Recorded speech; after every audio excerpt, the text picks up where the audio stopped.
Abu Huraira, he was wearing 2 garments from linen. He took one of the garments and he wiped his nose with it. And when he did that, the memories hit him. And he said, Bakhin, Bakhin.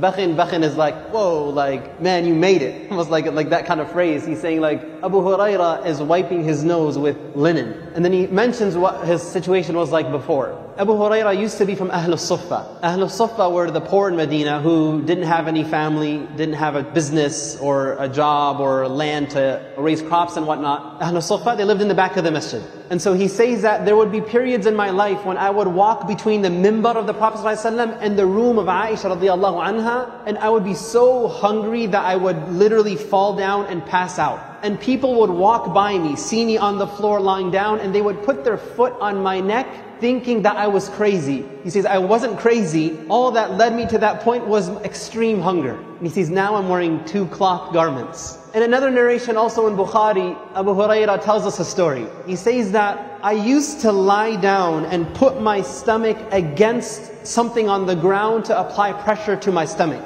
And he says, I used to tie a rock to my stomach tightly to put pressure on my empty stomach to relieve the pain of hunger. And he says, and one time I was so hungry that I just sat in the road and I waited for people to pass by. And he says, Abu Bakr passed by. So I asked him about the tafsir of an ayah in the book of Allah. And he says, I didn't really have a question about the ayah. My hope was, when I asked Abu Bakr this question, he would say, come over, let's have some chai, some crackers, some dates, whatever, and we'll talk about the ayah. So he was hoping he would get an invitation to the house of Abu Bakr. But he says, Abu Bakr didn't get the hint. He didn't say if he answered the question or not, but he says he just kept going and he didn't invite me over. And so he says, so I waited. And then he says, ثُمَّ مَرَّ عُمَرَ رَضِيَ اللَّهُ عَنْهُ. I asked him about an ayah in the book of Allah. I only asked him that so that he could invite me to his house and feed me. And he says he also passed by and he didn't invite me over. And then he says, ثُمَّ مَرَّ أَبُو الْقَاسِمِ صلى الله عليه وسلم. And then Abu al-Qasim, the Prophet of Allah sallallahu alaihi wasallam, he passed by. And when he saw Abu Huraira, he says, فَتَبَسَّمَ حِينَ رَآنِي. Right when he saw Abu Huraira, the Prophet smiled. Abu Huraira says that, and right away he knew what was going on, what I was thinking about, and what you could see in my face of hunger. So he says, Ya Aba Hir, Abu Huraira. He says, Labbayka ya Rasulullah. Here I am, a messenger of Allah. He says, Ilhaq, come with me. So he says, so I followed him and we went to his house. So the Messenger of Allah ﷺ goes home and he realizes Abu Huraira is hungry. And so he asks, do we have anything at home? And he is told that there is a cup of milk.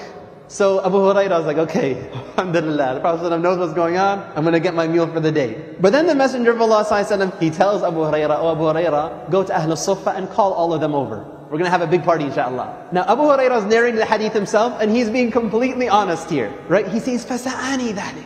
Like that disappointed me. And he's saying to himself, how can 1 cup of milk be sufficient for all the Ahlul Suffah, right? And he says, I have more rights to have this milk. I'm here. Like I'm with the Prophet ﷺ. Abu Huraira, he hasn't been a Muslim for long, but he already knows some rules. The one who is inviting is going to be the one who is serving, not eating first. So this small amount of milk, not only do I have to invite them, I am going to be the one who will be serving them. So what will be remain for myself? But he says, never will I contradict the command of Allah or the command of the Messenger of Allah. Even if it appears to be at my own loss. If the Messenger of Allah told me to call them, I will call them. So he goes and he calls Ahlul Suffah. As expected, the Messenger of Allah told him to provide the milk to each person. So Abu Huraira goes to the first man and he gives him the milk. And the narration, again, it's very interesting how Abu Huraira is recalling the story. He says, the man would drink حَتَّى يَرْوَى, until he would be completely filled. And then he would give back the cup to Abu Huraira. And Abu Huraira would then go to the next person.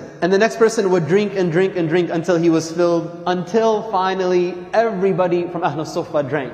So the only people left to drink are 2. The Messenger of Allah and Abu Huraira. And so the Messenger of Allah, Abu Huraira says, فَنَظَرَ إِلَيَّ. He looks at me. فَتَبَسَّمَ. And he again smiles in my face. And he says, Aba Hir. And he says, لَبَّيْكَ يَا رَسُولَ اللَّهِ. He says, بَقِيتُ أَنَا وَأَنْتِ. There's only 2 people left. And Abu Huraira is thinking, who's the milk for, right? So the Messenger of Allah tells Abu Huraira, drink. And so he drank. He finished drinking and he gave it to the Prophet. The Prophet said, drink again. And he drank again. And then he says, the Prophet kept telling me to drink and drink and drink until he says, O Messenger of Allah, I swear by the one who has sent you with the truth, I have no space left to drink the milk. And then he gave the cup to the Prophet ﷺ, and then the Messenger of Allah ﷺ, he praised Allah and he said Bismillah, and then he also drank what remained. What I was hoping to draw from the hadith is, Abu Hurairah himself says, the moment he saw me in the street, he knew in my face and what is in my heart that I am here because I'm hungry. But the Prophet ﷺ took him through this whole exercise, calling others, being generous to others, teaching Abu Hurairah anhu to give preference to others over yourself, even if you are the one who is in need. And it's a quality that Allah preserved in the Qur'an when He says, وَيُؤْثِرُونَ عَلَىٰ أَنفُسِهِمْ وَلَوْ كَانَ بِهِمْ خَصَاصَةٌ. The Ansar are people who give preference to others over themselves, even if they themselves are in desperate need. And this ayah was actually revealed after an incident that Abu Hurairah himself narrated. He says, when a man came to the Messenger of Allah ﷺ and he was hungry, and the Messenger of Allah went to his house and his wife told him, we only have water. So he said, who will feed this man? One Ansari man said, I will. So he goes home and he tells his wife, do we have food?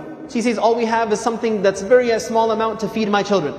So he says, well, cook the food, turn on the lights, the lantern. It was at Isha time, it was dinner time. Turn on the light, and then make your kids go to sleep without feeding them. Just keep them busy until they fall asleep. And so she did that. And then what their plan was, they took out the food and they presented it to the guest. And then the wife intentionally, though she made it look accidentally, knocks out the lantern and the light turns out. So they're sitting now in the dark. And so the wife and the husband both are pretending to eat. And the guest feels, he senses that they're eating, but in reality they were pretending to eat because they only had enough food that would feed one adult. And they didn't say this to him, they didn't say this to the Messenger of Allah, they didn't say this to anybody else. The next day, when the man goes to the Messenger of Allah ﷺ, the Messenger of Allah ﷺ, he tells the man that Allah smiled and was impressed and laughed at what you did last night. He didn't say anything to the Messenger of Allah. This was a secret deed he did between him and Allah. The spirit of a believer is not just giving preference to others over themselves, but doing so in a way the person doesn't sense that you're doing them a favor. That the deed is so hidden that Allah revealed an ayah to expose what the man did when he said, وَيُؤْثِرُونَ عَلَىٰ أَنفُسِهِمْ وَلَوْ كَانَ بِهِمْ خَصَاصَةٌ. That they give preference to others over themselves even when they are in need.